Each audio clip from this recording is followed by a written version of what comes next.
Meeting to order. All rise. I pledge allegiance to the flag of the United States of America and to the republic for which it stands, one nation, under God, indivisible, with liberty and justice for all.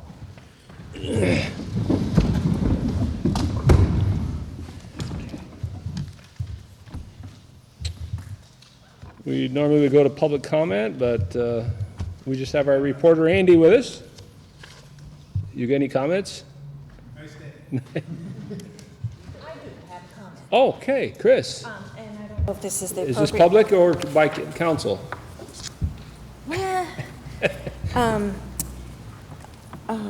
a neighbor of the Antidote came to see me at the bank today, wanting to know if I can get anything done with regards to the outdoor seating. Can you reveal the neighbor's initial? V, right? Yeah, VR? No, VK. yes. Okay. And I guess she's talked to a few members already, She has. and they're just so tired of it. And is there something that we can do? Can we, I mean, I guess What is she tired of? What is her? the outdoor, the lateness. The people talking and things like Yes, that? yes. I mean, can we pull them inside? Can we tell them to keep that back door closed? It is abutting a residential area. Well, when I bought the building, and it is documented, that I was going to be treated the same way as any other commercial building in the city of Vergennes. And I was specific on different things that could possibly go in there. And that was one of them. And that was a With an long- outdoor Yeah. on the Not only in the, backside? not only in the back, but also on the streets. You know, if it ever did on the streets, you know, right there where. Sidewalk. Yeah, the sidewalk, yeah. Well, the first time the city issued a permit, it was for the guy that never used it. Right. It never got used, but it did get issued, and it was on a trial basis. And that was the concern. It was in a residential zone, it abutted residential neighbors. And so the other guy never used it, so we had no history if it's good, bad, or otherwise. And then Harper applied for the same exact thing that we issued the prior operator. And I don't know on Harper's if it says trial balance or not, but it was started as a trial effort. And last week I was in there, my friend and I having dinner. Randy Ouellette walks in, and so I get up and follow him out. He goes out here, he said, "Here we go again." No, excuse me, Jason. Jason Millette, He police said, "Here we officer. go again." There was one woman sitting out there reading a book and having a drink and munching on, I don't know, having a sandwich. But then he's standing there and he says, "Oh," he could hear voices, but it wasn't, he said, this is ridiculous. So I followed him out. And I said, "What's going on?" He said, "I don't know. We got a complaint again that there was voices out here, and they thought they had concern in the way the tone of the voices were." Well, we have the guys next door again. Sure. They're out there. They're, you know, but, so he goes back there, and I'm standing there, and there was just one woman there having a drink, and then reading something. I don't know what she was, but she was the only one out there. So we talked to the waiter just to make sure. He said, "She's the only one," but he said, "You know, there's voices. You can hear the guys over here." So I it's don't the know. other neighbor, it's not the Antidote, it's a neighbor? Well, they're nice people. I mean, they aren't doing anything wrong out there. They're just standing, you know, they're out there sitting on their front porch. To the They're- left of your building on Yeah, the School green, Street? the little green. Okay, yeah. You know, and they're not doing anything wrong. They're just. In and their then- yard. Yep. David, you found, was it the brick building, second story? Well, there were a couple issues. I mean, I've been contacted by a couple of the neighbors as well. And there was one night that I went up there. In that particular night, there was, the complaint was that there was a response by the police and that nothing had occurred. And I went up there, and when I got there, there was nobody out on the deck. But there were some, there was a group of people in the brick building next door, you know, that were drinking beer and might have had a few, and I mean, conversation was kind of loud. But I think that the issue is this. The issue is that there's that particular neighborhood everything's relatively close together. And whether it's the antidote or the green building or the brick building, what in other areas would be a reasonable level of conversational noise or whatever you want to call it, because of the layout and because of the topography. One of the issues is that the neighbors down the hill are essentially, you know, right, they get that noise, you know, right at ear level, essentially. My experience has been this, is that, you know, certainly the conversations that I've had with Harper in expressing the level of concern, he's been very, very much interested in doing whatever he can do to mitigate it. And I had, a couple of the individuals that I'd spoken with, you know, one of the concerns was that, well, you know, we call in a complaint and nothing occurs. And I offered them, I said, I'm up late. I said, if that ever occurs, I said, here's my phone number. I will go up there. And you know, we'll see what needs to be done. I haven't heard anything about it since. You know, and I'm usually up till midnight or 1 o'clock anyway. He was in the kitchen. He says, I'm out there at least every 10, 15 minutes when I can get away from the kitchen. Just first of all, walk out to get a, you know, to get air, but also just to check. And he said a couple times, you know, they get laughing and stuff. They have a big sign, please be courteous to the surrounding, something about surrounding neighbors, you know, we need to. So they don't know what more they can do. But There have been a couple of instances, other folks that I've known who've been up there who have related to me that at least on a couple of nights when there was a large group of people out there, that they've come out and actually asked people to move inside to try to keep the noise level down.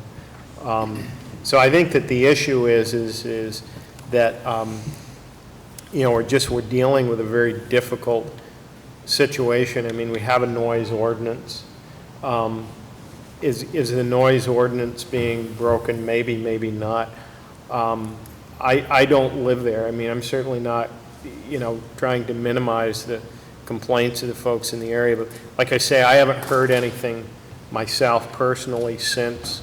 So I'm kind of a little surprised. Several times, just go by, I get up about, you know, before I go to bed, I'll swing up about 9:45, 10 o'clock, and then I'll just sit out there by the parking lot. I used to do that all the time, now I'm doing it again. But, you know, the ironic part is that the neighbors, they moved in just about the same time Antidote opened up. Sure. You know, so, but they're good people. I mean, Yeah. they're just out there, and most of the time, they're not even drinking beer, they're just having sodas and shooting the bull or having a barbecue out there on the front.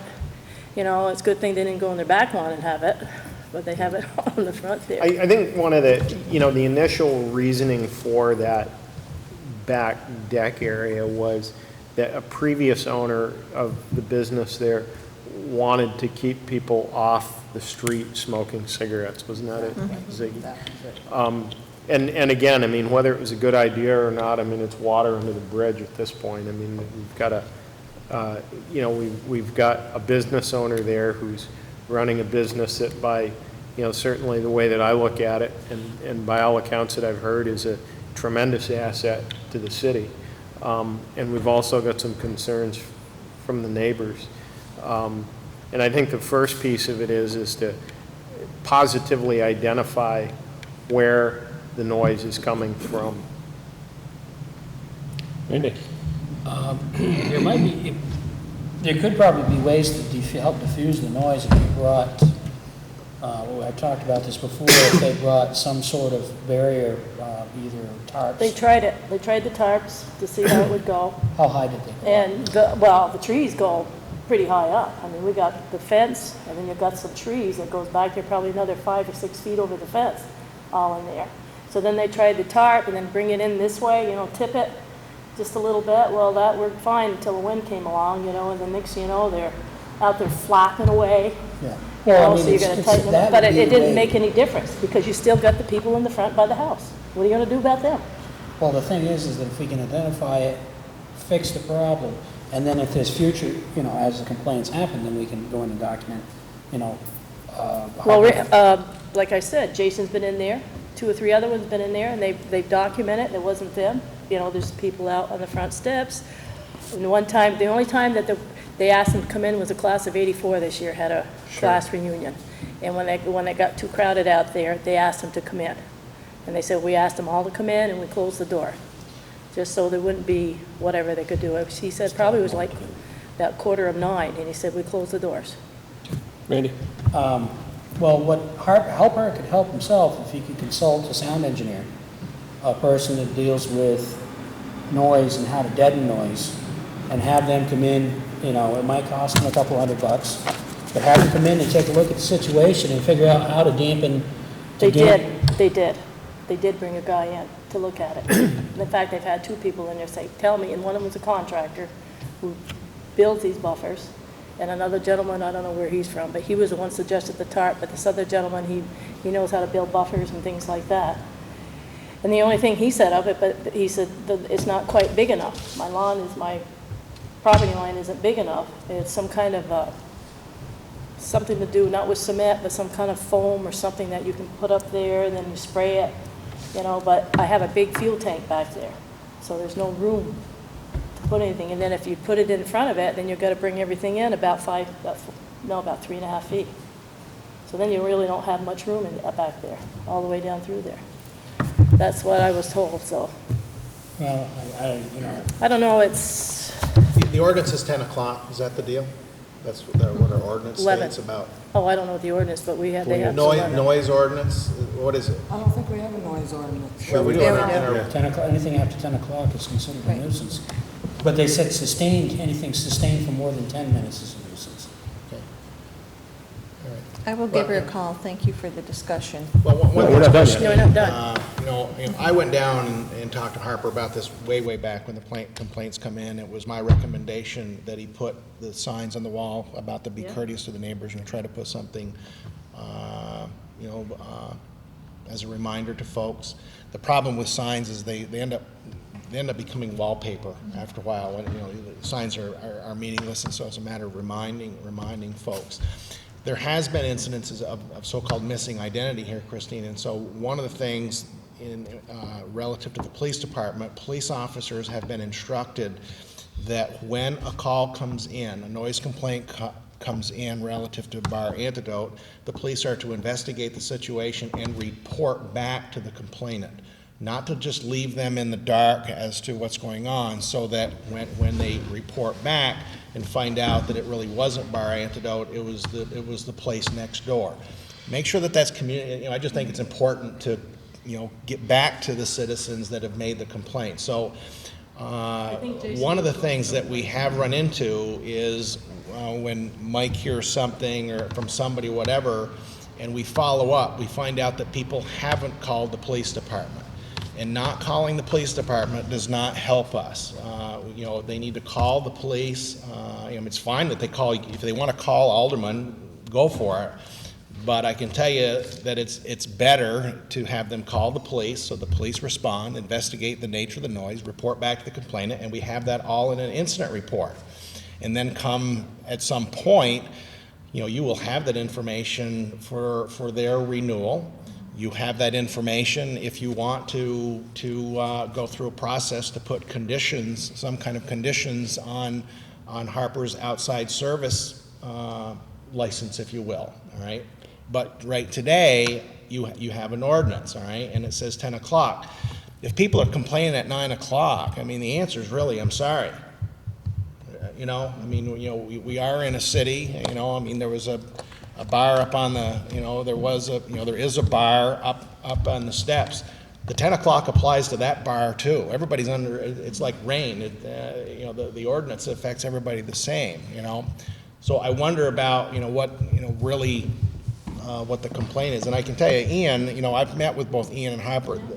They as Zig says, if Ian's not cooking something, he's outside, really paying attention to that situation. So I wonder, whether or not, are these just some, somebody goes outside with a cigarette, somebody tells somebody a joke, somebody laughs out loud, the telephone, the telephone rings to the police department. Or Is it crowds of people making lots of noise? We need to have the police, investigate the situation so that we have it.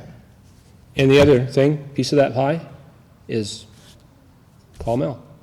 Let him know as well, that this is it. They're not getting what they want for an answer, and either we're gonna have to figure out is it's not the bar antidote, or we gonna have to just keep, I was hoping that they'd be on speed dial with Harper himself, so that if they have a situation, they call him There and. was one complaint, on Tuesday night, and they're not even open on Tuesday night. They weren't even open, and there was a complaint on Tuesday. Okay. I mean, I don't know who filed that one, but there was a complaint on a Tuesday If night. you have a few seconds after, I can talk to you a little bit more on some of this. Okay. Okay, all right, warrants have gone around. Christine gave us some things to do here we're going to follow up on. She thinks that maybe there's some double payments in the warrants. We'll track those down. One of the things that's not in the warrants, and it is, I would certainly want to make reference to this, is that I spoke to the board last time about the purchase of the 2 fire trucks. Since you don't meet again until September 29th, I believe that the pickup date on the truck is the 23rd, is in my head, or I something haven't like that. been told. So the point is that we do need to write a check for one of the trucks, the $162,000. I don't know that there's any other fees, whether or not there's a title fee, or there may be some other little potential fees in there in purchasing the truck, but that is a check that I do need, raise your hand approval to be able to cut, to give to the firemen to head to Alabama to pick up that truck.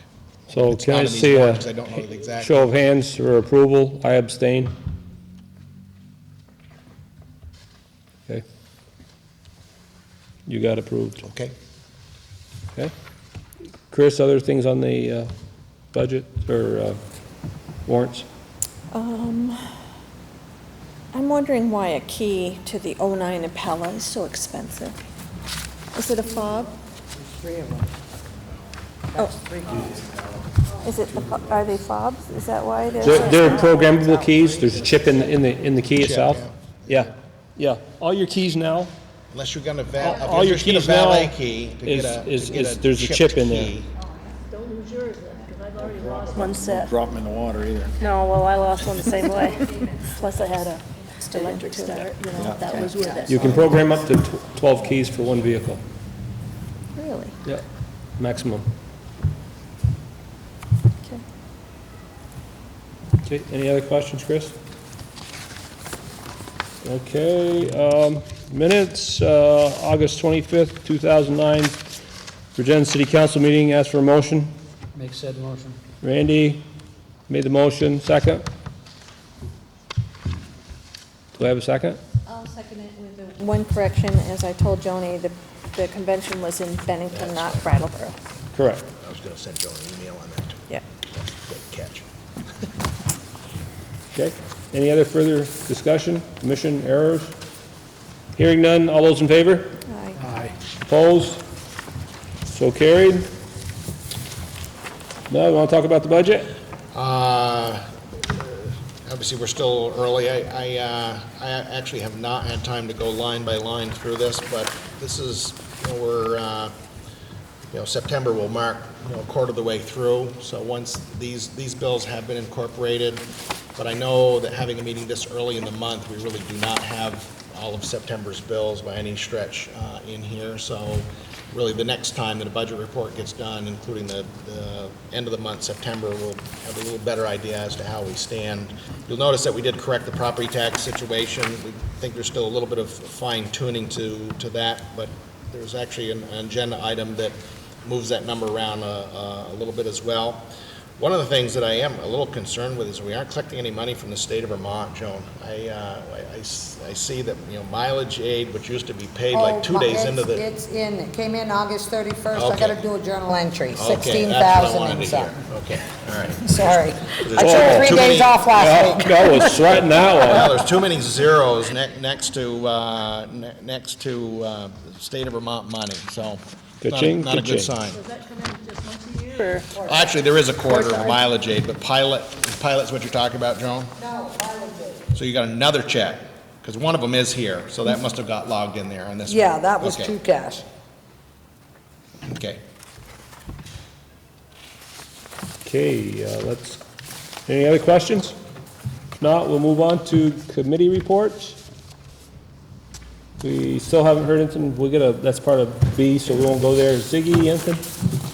Did you get out to the, no, I haven't, to be honest with you, I've been right out straight.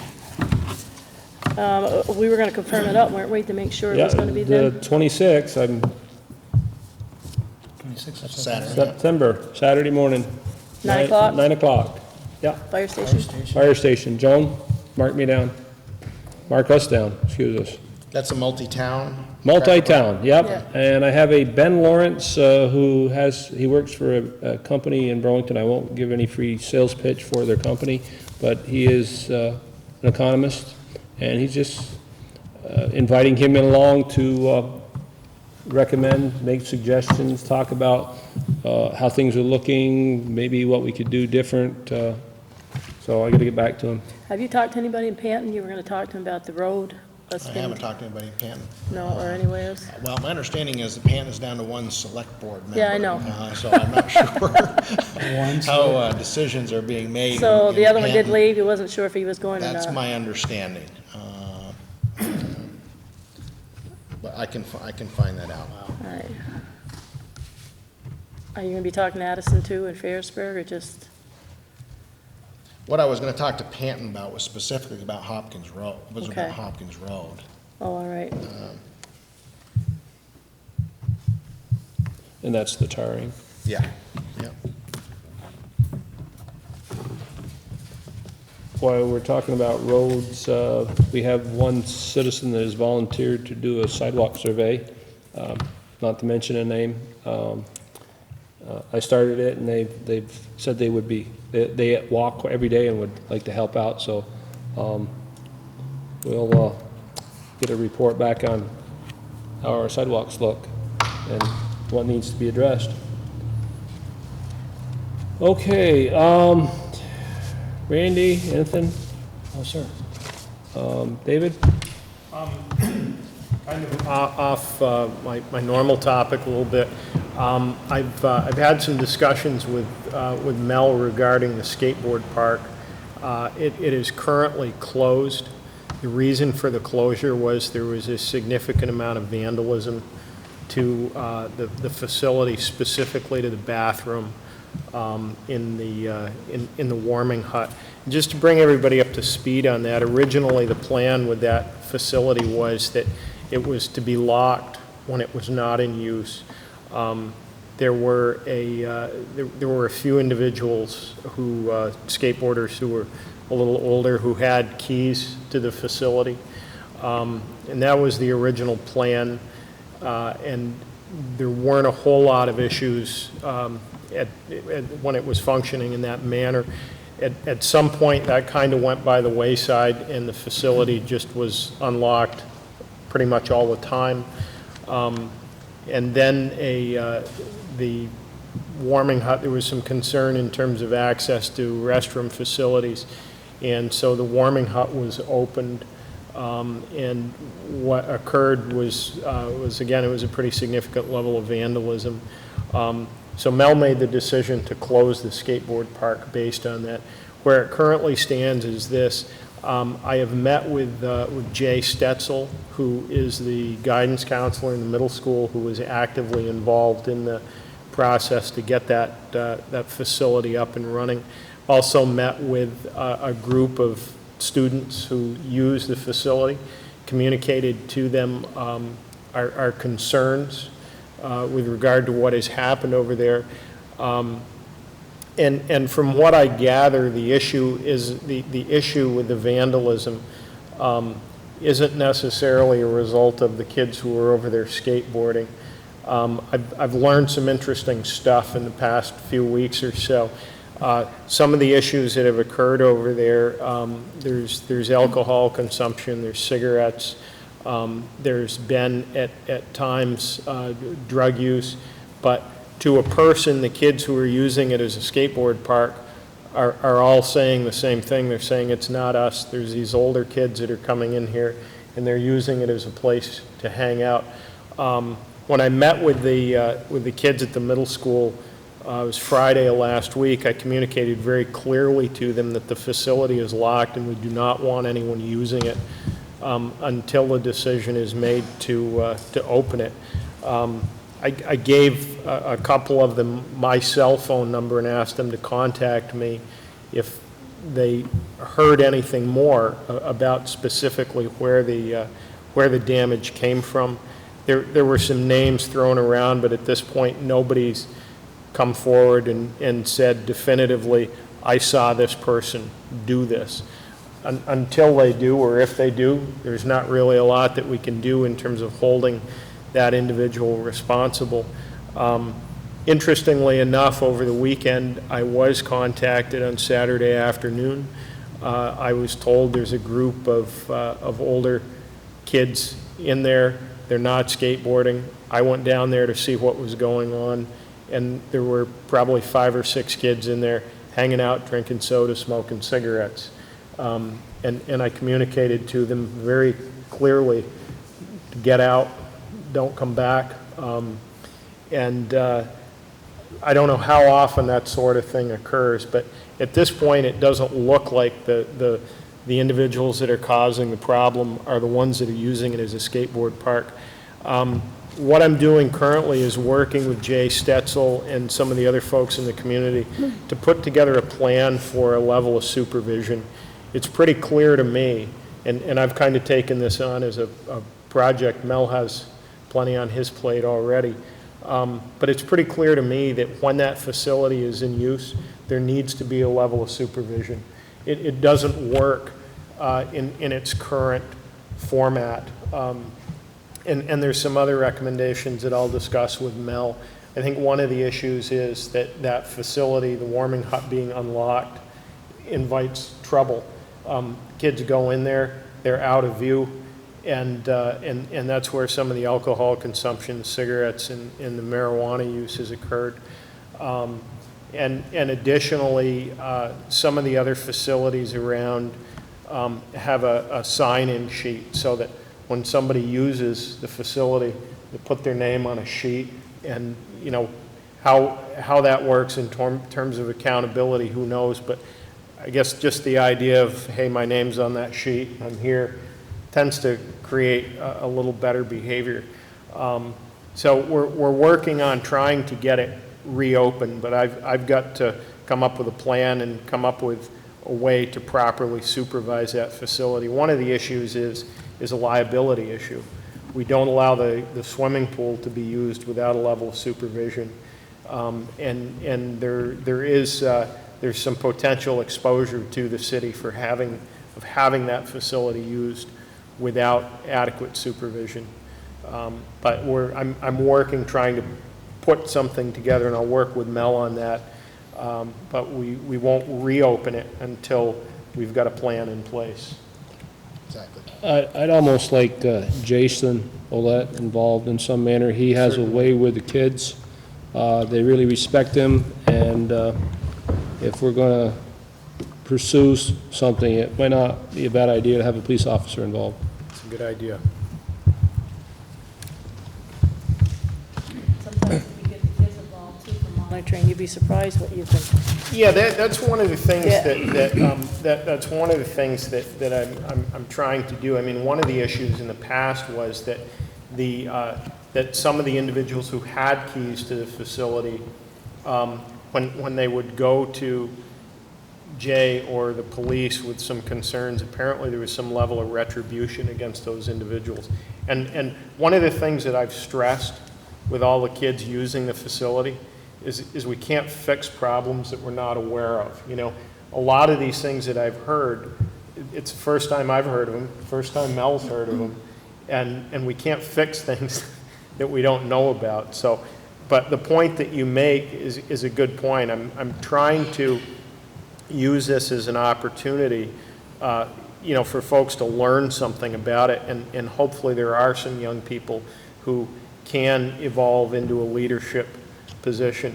I think going forward, at least through this season, I mean, what we're looking at is a relatively limited level of operation in terms of it really hinges on the ability of a responsible party to be there, unlock it, stay there while it's being used, lock it up when they're done. Obviously, the skate park is a facility that I inherited.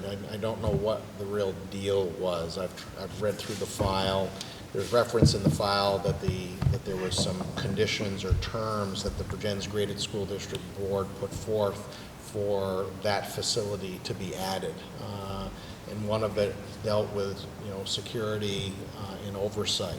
And, I mean, I met with Jay on a couple of occasions, but, there was really, too many keys let out, more keys copied. Next thing you know, the locks disappeared. And Joan probably knows this, that, there was a period of time when, we were eliminating all of Abishan's lock stock down there because we just couldn't keep them. Change the locks. Coupled with the fact that, the crew has had to go down there and clean ups, and I've seen it for myself. Serious messes in the bathroom and warming hut, damage to public property, which I won't give you all the details, but you can imagine, all right?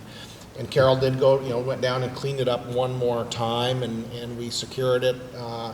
There was also, from an access standpoint, you can lock it up, but also what the kids were doing was on the bottom of woven fence is typically a steel wire that gets clipped to the bottom of the fence, and if you don't have that wire clipped, then you can just pick up the woven fence and climb in. All right. All of those clips had been taken off, so I mean that's the level of disrespect that we're dealing with. I had the crew clean it up, lock it up, reclip all of it, put up signs that said, no trespassing enclosed, and of course those signs disappeared. All right, so I mean we're dealing with a degree of lack of respect, and it's unfortunate, because it's like Joan brings her grandchildren down there. I mean it's a thing that kids like to do. All right, but I can't I can't have a facility that invites the public that's unsafe. I mean, the liability exposure on these kinds of facilities is huge. It's just as David said, it'd be like not having lifeguards or any employees at the swimming pool. I mean, you wouldn't do that. The liability is very similar to a skateboard park. You've got equipment there and you've got rules, and so you're inviting the public, and there's no enforcement of the rules.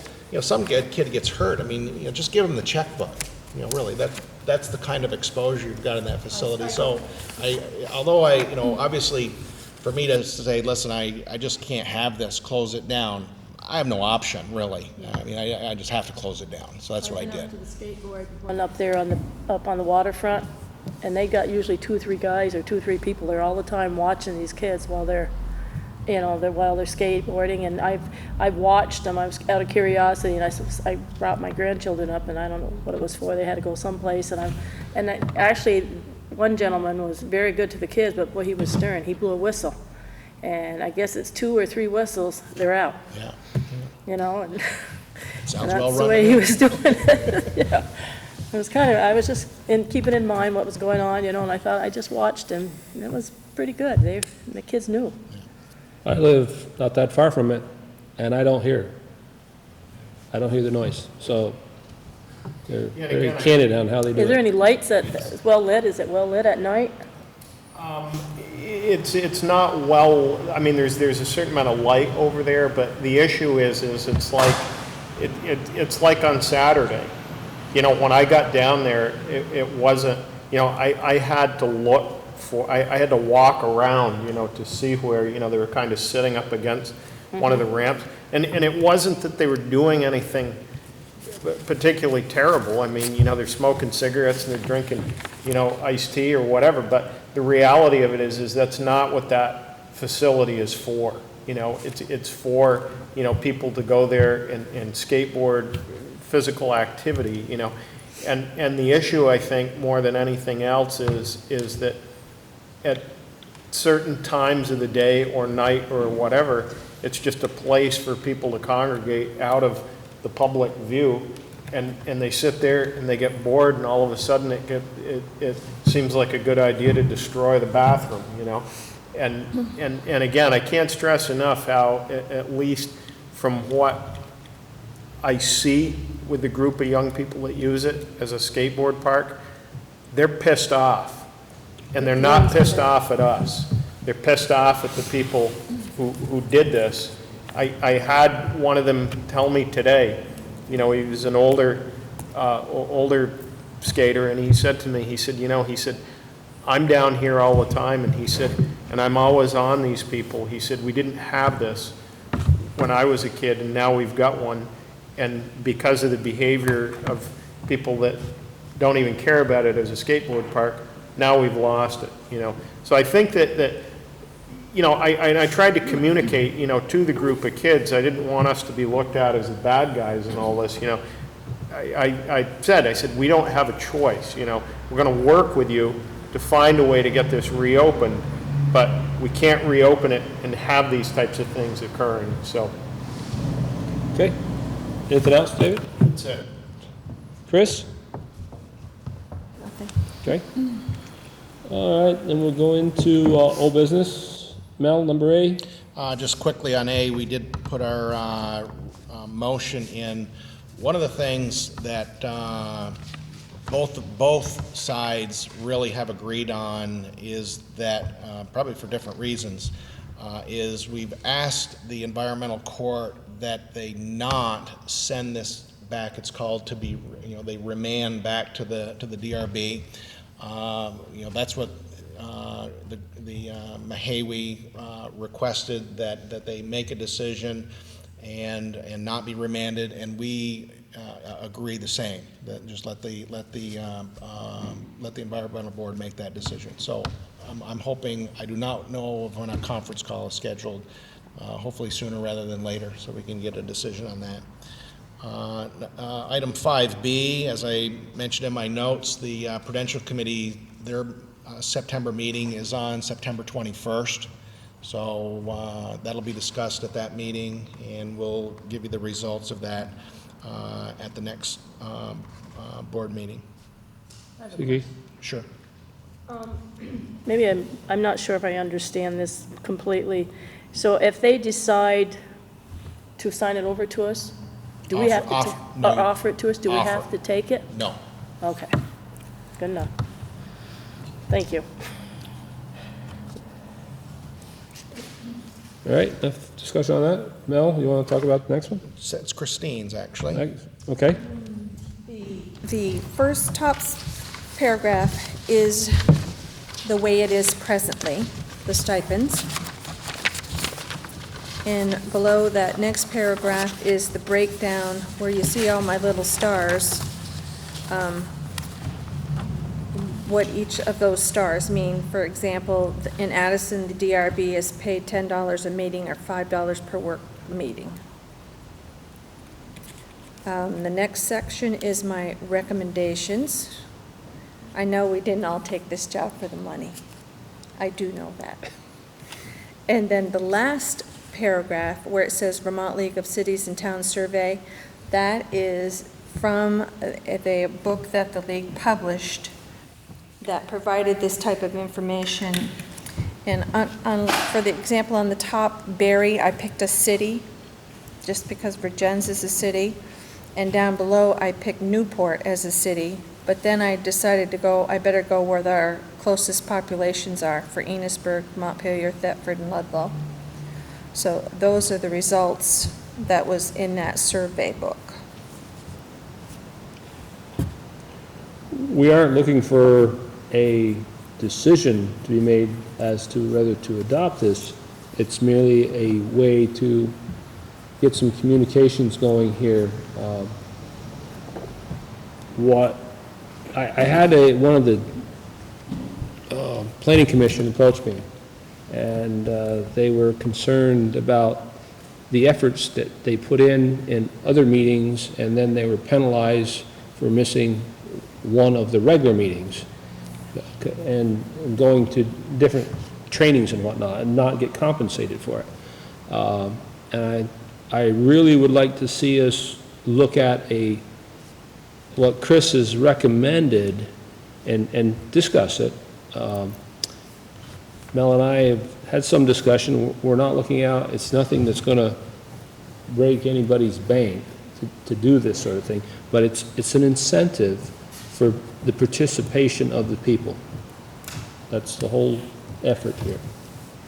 So, And I just want to include, with, like, for example, with regard to the planning, when they came to our meeting, I feel that should be compensated for our meeting as well as their own.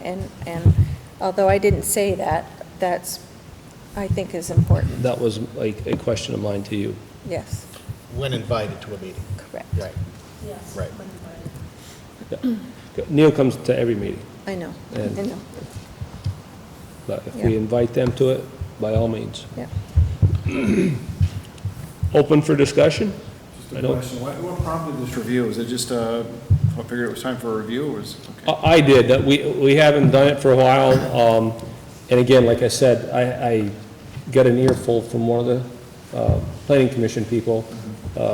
They were very offended by the efforts that they put forth, and then their compensation. I don't know if that person was just having a bad day or a bad year and couldn't attend all the meetings, but seemed like, Boy, there've been years that I've gone to 3 different. Maybe it's probably here, you can see, Joe, that currently up at the top, DRB members and planning commission is absolutely attendance-based. You miss a meeting, you know, you could get your agenda packet, review it, you've got some conflict, you know, write an email to the chair with some comments, whatever, so kind of participate, but you don't go to the meeting, you don't get paid. So it was just absolutely attendance-based. And so what Chris's recommendation is to, in essence, you know, have a base, but then pay, not have it be totally attendance-based, but be it a combination of a base stipend and some level of attendance-based compensation. The other thing, and I went and talked to Christine, or wrote her an email after she'd already printed these things. One of the things that I don't think that we've ever talked about, we actually have a number of appointees that have to attend meetings out of Vergennes. You think of Cheryl Brinkman, she's on our Solid Waste District Board, has to have goes to meetings in Middlebury. Diane is our representative, ACTAR, probably out of town meetings. Greg Edwards, who is our TAC committee person, out of town meetings. I don't know that it's ever really been discussed or offered, but I really feel that if we're appointing people to go to an out-of-town meeting, or any folks that have an out-of-town seminar, we ought to be paying them mileage. I mean, if you take a person like, and I hate to pick on Cheryl, but you know, she's going to a meeting every month. She's actually on the executive board as well, because Vergennes, Bristol, and Middlebury are executive board members. All right. So I don't know how many times she's traveling to Middlebury, but I'm sure she's burning up, you know, more than one tank of gas. And so to me, you know, those appointments, I'm not sure how our personnel policy read, Joan. I mean, certainly employees, when they use their vehicles, they get paid mileage. I don't know that it says anything about. Employees/appointees. Yeah, I mean, I think elected you know, officials. really anybody who's either an appointed Doing or an city elected, when they're business. doing city business, if they have to use their own vehicle, they ought to be paid mileage, you know? I mean, 55. 55 cents. So, I mean, to me, that's something that relates to this. Yeah. Middlebury. I'm surprised they She haven't goes to mentioned Middlebury it. and I mean, Yeah, I I know, they never just- thought of it, but I mean, I'm Yeah. surprised 12 they miles, haven't. 13 miles to Middlebury, so that's $6. You know, because down, Rennie $6 used to do it, you know, he's part of the Yeah, I mean, I used manager and to happy sit hour out, the city cars. gave me a car, so I Yeah. didn't think anything of it, you know? Yeah. But, yeah. I think she should get I more hadn't than even thought that. of that.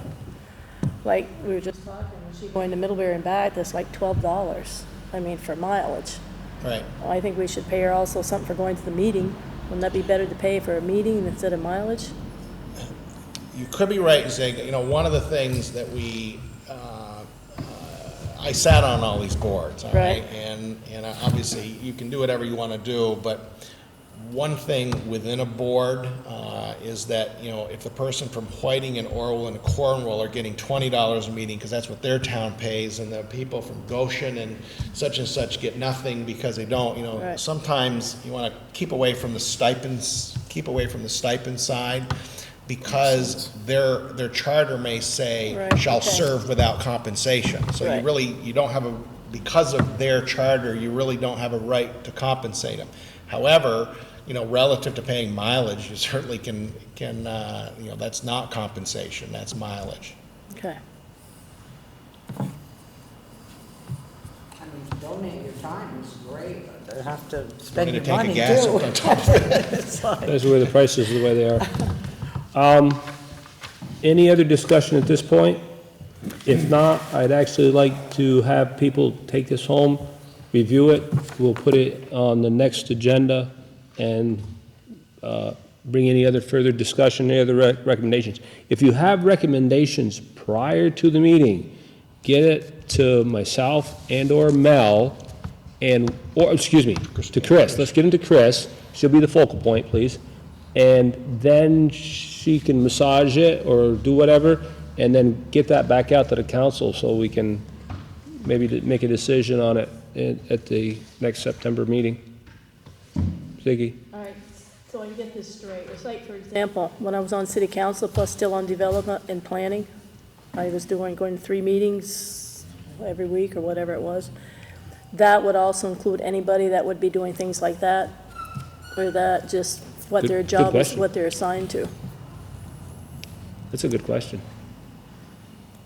I mean, I made some money back then. If they were, Well, it says DRB or planning. If you're there because you're a DRB member, then you get that pay for that meeting. All right, When but you're- also Right, we're, yeah, I think like, let's say that the city council wants to have a joint, invite the planning commission to a city council. I understand You invite- that. That's a meeting, that is Yeah. one of their meetings, and that would be a per meeting. but so- like, right now, Lowell's going for alternate, Oh, okay? Would he be paid also for that fee? we should identify that, Christine, about all alternates. Okay. I think it's only, my 2 cents, I think it would be only fair. It's an additional meeting, and David, would pertain to Dave. David is an ex officio member of the planning commission. Lowell and Zig are alternates, so we should indicate on there, in one way or the other, at least that it's indicated. okay, good question, Zig. Thank you. Again, food for thought, run the questions by Chris. Chris can, if there's some doubt as to what the council may feel, be careful on how no, this wouldn't be one that would be public knowledge, if she posed a question to everybody. You can't have a meeting. No, she did, on the email, if she did an email, if you have a suggestion, recommendation, you throw it out to Chris. Chris will take and get it out Right. to Yeah, the Ziggy- council members, but don't respond to Chris's email. We'll bring it back and discuss it at the next meeting. That way, there's no public information Right. violation. Ziggy can email Christine. Christine can email Ziggy. They can do that all day Yeah, long. but if she throws her piece of tidbit. Out to And everybody. then she throws it out to everybody, as long as Can't nobody. respond to that. We won't respond to that. Right. Okay? It'll come back to the meeting. But you'll be the communication point of getting it up. Please, thanks. Great job, Chris, by the way. Thank you very much for taking that on. Sewer extension. I have not organized that kickoff meeting yet, Mike. Okay? So we'll just table this until Yeah. the next meeting? City manager's report. Just a couple things. Obviously, Mike Lowe tendered his resignation, and so I can tell you that Ted Manal is very anxious for us to find a replacement so that he can go back to having only one job instead of 2. So anyway, I've put together a chief selection committee, which is comprised of Christine, Kitty Oxholm, Tom Parent, and Ted Manal. So that the advertisement is just about prepared and will go out by the end of the week, hopefully to appear this weekend. Obviously, we haven't, charted a calendar. My ambitious goal is to get a chief on board within a month and a half. That's an ambitious schedule, but gotta have a target, so, so that's the plan. As you may have heard, Matt Rorda has resigned from the department. He resigned effective August 28th. And so we'll be looking to fill, I'm going to say, at least one patrol officer spot. There actually is a second one that's going to be open here very soon because John Tatro is going to be headed to Afghanistan. So, That is working again? who? Patrick, that's right, Patrick Greenslet, who's been on disability, Yep. returned to work, I'm going to say, out of uniform on September 1 and September 2, and in uniform on September 3. So Patrick is back. So the And he's doing kind of well? ironic that, Mike tendered his resignation on September 1, and Patrick was able to return, get off disability on September 1. So that- Is there any chance of anyone looking within the group we have for anything for, For any of the Yeah. any of these, I mean, we're going to prepare an ad. Obviously anybody can apply for the chief's position. Relative to the patrol officers, we would look to within relative to a full time. There is we do have a group of part timers. We would certainly offer that up to see if anybody's interested in switching from part time to full time. Just in terms of procedural, I mean, this hiring decision is not something the city council does, is that correct? That's Actually, for the officers is not something the city council does, but for the chief, the way that the charter reads, we have in our charter, it states that any of my appointments are subject to city council approval, all right? And sometimes there's a question about when is something an appointment and when is it just hiring somebody? Like, for instance, somebody, even though, lots of people have titles, Marty Williams and Joe, one is the wastewater treatment plant operators, the other assistant treatment plant operators, but they aren't statutory appointments, all right? So I would hire those without approval, if you will, from the city council. However, the chief of police or the chief of the fire department, those are statutory appointments. So I can't make those appointments without city council approval. So what would happen is the selection committee would, and it's really my appointment subject to city council approval. The selection committee is really to assist me in finding the best candidate. I'm not bound, unfortunately, Christine, I'm not bound by the four people that are assisting me. I hope that that isn't where we land. I hope that we,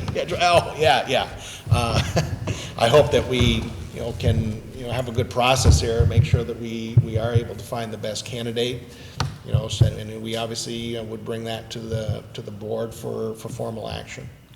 I have asked Mel that he shares any and all information that he gets as far as applications. I just want to review them so that I have some working knowledge, and if at some point when we get ready to actually select a person, when you get it, I think it would be nice to share that resume with the council so that we have some Oh, yeah, absolutely, yeah. idea. Okay? One comment, good luck to the committee. yeah. Appreciate your work in advance. One comment I'd make is, that I've talked to Mel about already in doing is to send out my sincere thanks to each one of you council persons for being so diligent about holding any information that you did have back, and plus we kept you kind of in the dark, but as you know, there was a process that we had to adhere to, and it was unfortunate you found out in some cases some of the information from the media, and in some cases we had to find out from the media as well, right, Mel? But thanks for that, doing a great job at keeping things hush-hush, and we're at the next step in our life. The other topic I just wanted to mention, you'll be getting this soon, I'll say sooner rather than later. Neil Curtis has made his way through the plan, identified those pages, if you will, that needed to be amended as a result of their public hearing, and your public hearing, and the discussion that the planning commission has had with the city council. So we'll be printing out, I'm going to say, probably 16 to 20 pages that we will print and you will have to substitute in your plan. Unfortunately, because we don't have a double-sided color printer, if you have a double-sided color print, you're going to end up with some pages that are only printed on one side unless we glue them together. But anyway, so it's not going to be perfect. But so anyway, we're putting those. I started doing a little bit of that today. We'll get that out to you. The notice went to the Addison Independent. Went today. I told them they could either put it in this Thursday or Monday's paper. Either one of them meets the 15-day deadline. Those will get posted, and again, probably get those pages out to you a little earlier than normal. So you may get an early packet than your normal agenda packet for the 29th.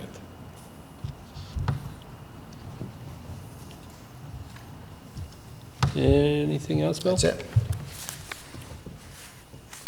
I'd like to also say thanks to Mel for working very diligently during this past process. It's been very stressful at times.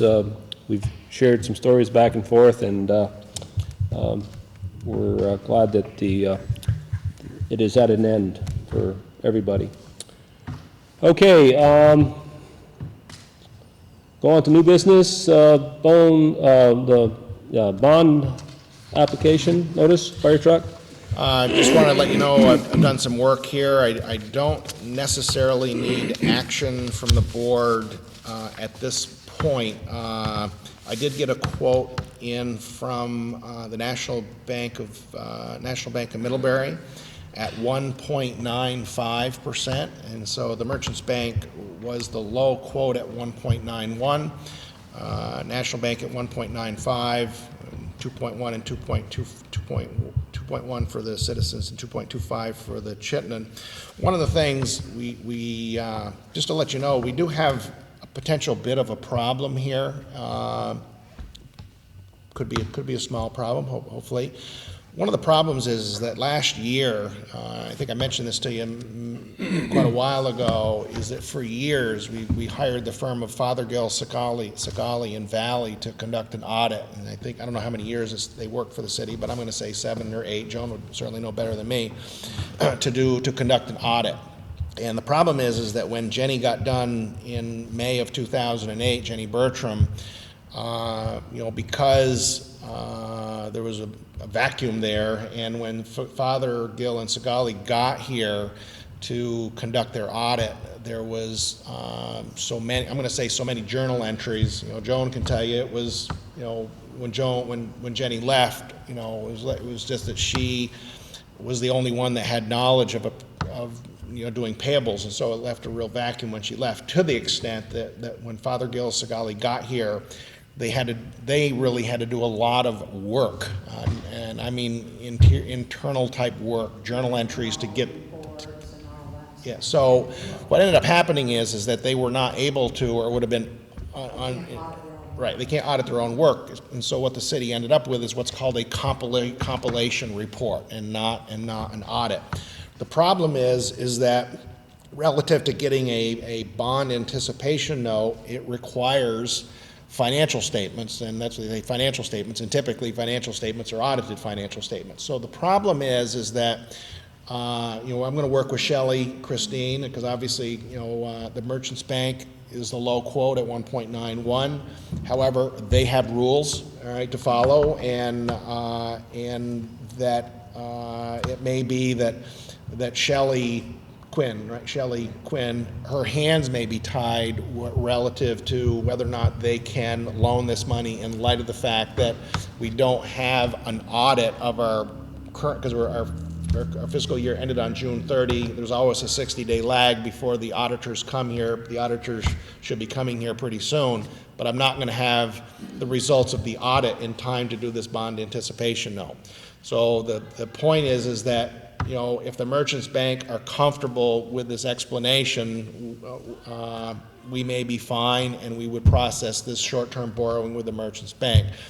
The National Bank of Middlebury may be working under a whole nother different set of rules, and they may be okay with loaning that. So we really don't know. So I don't have that answer for you.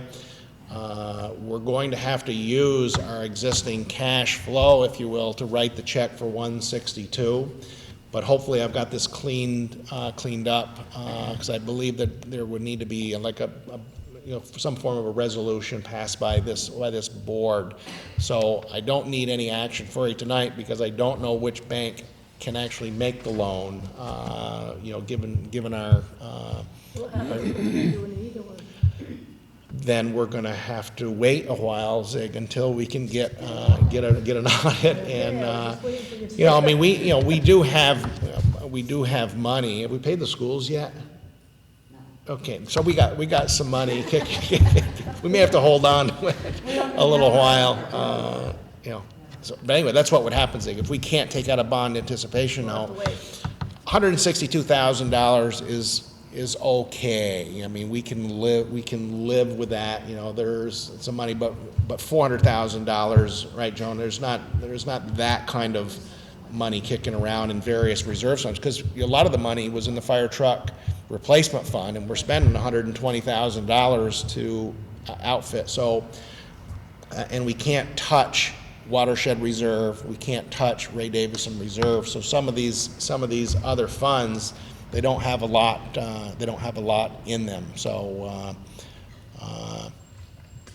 let's hope that we can, get things lined up here. It would be the last thing I would want to do would be to come to you with a proposed tax anticipation note, because it's been about 43 years since the city took one out, because people have paid their taxes. We haven't had to do that. So hopefully we're fine.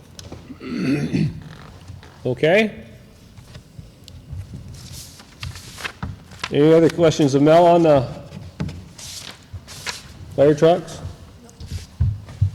Okay, item number B, Mel. Wait a minute, Randy's got, Have we thanked the truck committee yet for their diligent work in finding a truck and for finding the trucks? I don't know that we have. Actually, the trucks haven't arrived yet, so everything's not finalized, but I'm sure that we They will. spent hours doing this, I Oh, yeah. Oh, yeah. Oh, yeah. Let's wait until they're done. Let's see if they come through and make sure that they're red. Yeah. When we give them that check for $162,000, let's make sure the truck comes back. Yeah. Well, it better. We don't want to look funny on TV Okay, now. Could be. Okay, item number B, Mel. Yeah, this is a memo that I put together on behalf of the Board of Listers, and all three have sent me confirming emails of comfort here. So I would just look for the City Council to authorize these changes, so that it would allow Joan to in essence delete the Raymond A. Dania bill, which is basically a double billing. They caught it. That was nice, right, Joan? You wanted to know what Yeah. property you still have. Yeah, so they caught it. It's happened You before. subdivided that. You don't own that anymore. So unless there's any questions about the Ray Dania one, that one's pretty straightforward. We have individuals? send a tax bill to somebody for a piece of property they don't own. So we certainly would like permission to get that one deleted. The other one may, for some of you that don't know about this, might be thinking like, what is this?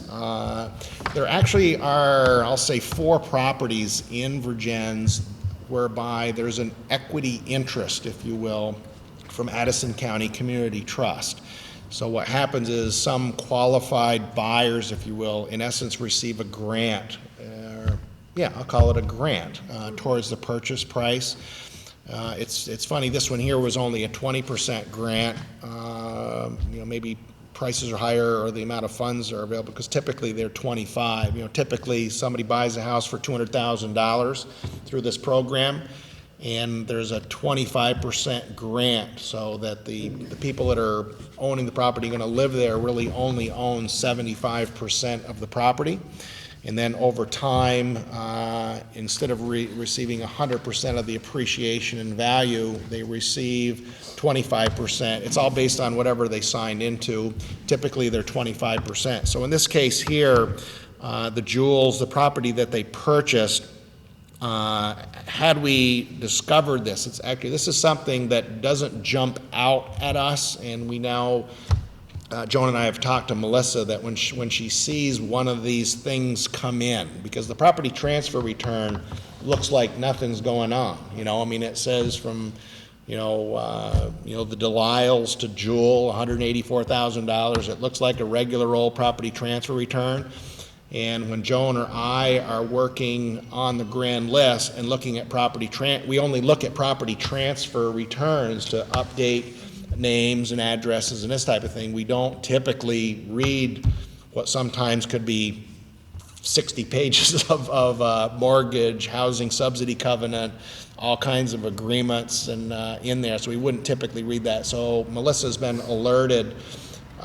She's been told that to be a little bit to be on the lookout on these kinds of housing subsidy covenants, because they do spring a different form of taxation. So anyway, that's the math that I've put together. And so the two recommendations here that I would request the council approve would be for us to delete the Raymond Daniel tot lot property that's located between 13 and 14C, and to adjust the value of the property owned by Howard and Laurel Jewell to $147,800. Ask for motion. Chris made a motion. Second. Randy made a second. Any further discussion? All those in favor? Whoop, Ziggy, wait, I what? have a question. Is this on the same basis as like when I've had sales and where the state would own the land and the people would own the house?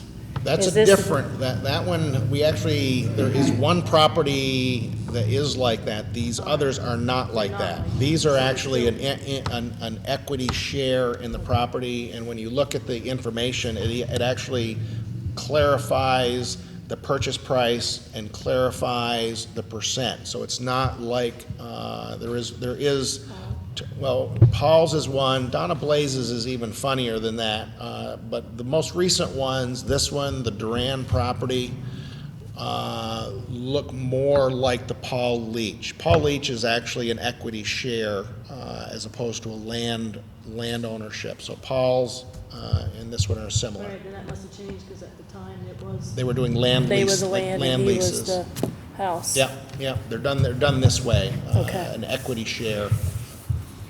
Any other questions, discussion? Motion by Chris, second by Randy. All those in favor? Aye. Opposed? So carried. Some information to pass out. We'll be having our first haunted forest meeting this Thursday evening at the Vergennes Fire Station, starting at 7 p.m. I want to thank all those that were able to make it to Vergennes Day. And the crowd really did hang in, no matter what the weather was doing to us.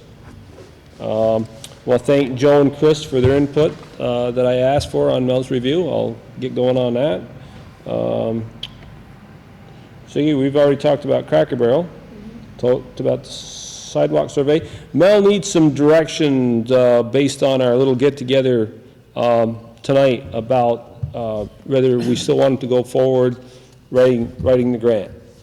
I know that there's some variables in there, but he needs some guidance. So I'd ask for a motion or just Some guidance. Some guidance. I think that it makes sense to go forward. I mean, it's an opportunity. The management issue in terms of revenue structure can be worked out later. I think that if we're successful in our grant application, I think we can make it work. I wouldn't have had any interest in it if I thought otherwise. Any comments? Show of hands of those people in favor of going forward. I wasn't there, but You can, yeah. You got us all unanimous. Okay. Okay, as Mel mentioned earlier, our next meeting is September 29th. Scheduled for the 22nd, so that is the 29th. Yeah, the schedule did say the 22nd, but it will be the 29th. Rails the 26th. Yep, and that will be a public hearing that night? Yep, yes, yep. It'll be a public hearing at 7 o'clock, and when we'd have a Followed by a regular meeting right after. We'll try, right, try. We'll try to keep the agenda short. Something just came to mind, just a comment. Going through past the high school when it lets out, there's been a couple times I've been through, there's a significant tie-up of traffic there. People trying to get in and pick up kids. So, I don't know how we can resolve that. We've had some concern about how some of the people Can't believe it. drive in that area at times. Don't know if we have an officer that's available to go down That and was my suggestion. evaluate. I saw where parents backed up all the way onto Moncton Road and people trying to turn off of Moncton Road to the high school, and so it was just gridlock. That might be a problem that we may need to push over on the principal and have them help resolve it. It may be a traffic flow issue, and they just may need to come up with some ways to manage it. No, very So when good, school Randy. gets out, How many tickets do we sell? Yeah. Oh, Jody, They're too efficient there, they move right through. I never forget. Jody, I owe you some money. I don't have, I forgot, I got out of work and didn't get home and had a bunch of things I had to do tonight. Tommy Jackman won the bottle of wine and the bear. I think it was a costly to somebody, but I think the total with what you have is like $294. Yeah, it was. she doesn't know what it costs. You don't want to know what it cost. And Randy didn't charge, so. Thank God they're in there. Wine was free. So what Yeah. was the cost? The bear? No, the bear, yeah, the bear was, bear and the tickets. So we, the bear was over 200 and the tickets was 100 and something, so we got about $400 invested. And if we took my 80 hours of labor that went into the boat, Yeah. Hey, it was, Company name on the bottom. yeah. Because that could be a collector's piece. I gotta go see Tom to see about signing it for him. Sure, cool. They want to know if it would float. And the chocolate bar kind of melted, so I disposed of that and got one of those Lake Champlain chocolates. So there's an additional couple bucks, so hey, love it. Should have just ate it. That's all right. A learning experience. That's all right. We had a good time. We really did. Good time at the dance? My suggestion on that is that the next time that we do it, we'd sell the tickets at every public event up until the actual day that it was drawn. That might be a possibility, but I don't think that my wife is willing to forego the expense of paying for the tickets in the next bear. So we'd have to figure out where that money would come from, so. Okay, ask for an adjournment. I make a motion to adjourn. Ziggy, second. Chris, all those in favor? Aye.